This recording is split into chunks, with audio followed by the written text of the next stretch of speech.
Hi folks, my name is Justin. Unfortunately, due to the storm, Vash can't make it here today, so today we have... Charlie! Awesome, let's get this started.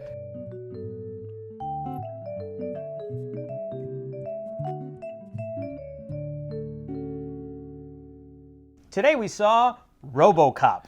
This is a reboot. If you have not seen the original RoboCop or RoboCop series, it came out in 1987, the original one. And then even in subsequent years. Even back then, they knew that Detroit was going to go bankrupt. Charlie, did you enjoy the movie? It's a lot of breath there for that. It's RoboCop, for God's sakes. I enjoyed it for what it was worth. I knew going into it, I was seeing a reboot and PG-13.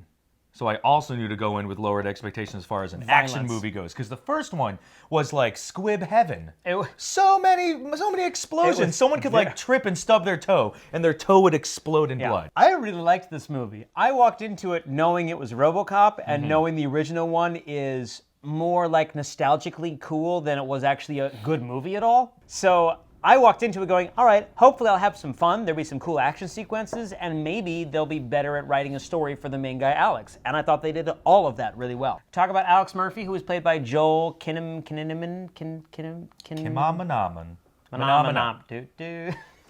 He's not American. He is from Sweden, I believe. Swedish. I'm going to let the Swedish chef joke kind of fly by because sadly, I'm just going to look racist. There's no other way to play it. Bork. I'll take the bullet. Thank you. I'll take the bullet for comedy's sake. Damn it. Scared RoboCop. Guys, sound off down below. First person to Photoshop the Swedish chef in the RoboCop outfit. $10 gift card to Starbucks. Starbucks. So I hope you like coffee and Swedish chefs in RoboCop outfits. And are willing to tell us where you live.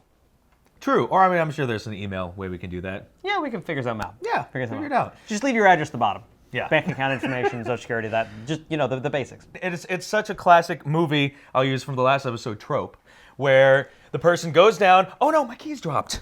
Look up, and then the person's there. And that's how many movies are this in? The Terminator movies, all horror movies. Happens all the time. They make so much of an effort to show how loud RoboCop walks. There's scenes where, like, he's not in the scene for 5 minutes, but you hear him approaching the scene. How did he sneak up on this guy in this car? They did have some of the original music that they played and that was smart. I really liked how they put that music in. It was really smooth. And then they had, you know, little moments that paid homage to the original, like, one-liners and jokes that they had in the original movie, but they didn't, like, hammer it down too heavy for you. And there's an amazing fight sequence where they use 3 different types of viewing the fight. I don't want to give it away because someone went through a lot of trouble of making this fight scene and choreographing it amazingly, but super cool. That is definitely worth your ticket alone in there. I will say the Ed 209s did get a pretty sweet facelift. They were my favorite. If there was like ever a rosebud that I never got as a kid, I think 2 things: the AT-ATs, at Star Wars walkers. I was about to say, that's what it really is. We're all going back to the AT-ATs is what it is. But like pared down, I think an AT-ST versus a Ed 209 would be a pretty sweet battle. How do you feel? What would win?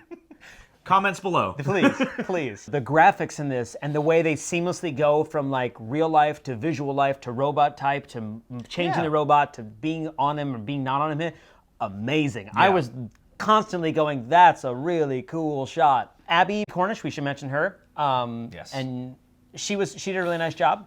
She could cry on the turn of a switch. She certainly can. I felt like every scene she was about to cry. But you know what? What she was going through, I'm gonna let that fly. I thought the beginning was a great way to kind of tie it into what's going on currently in like the political world and stuff like that, where they have robots in the Middle East somewhere. I don't know if it's Afghanistan that they were trying to say it was.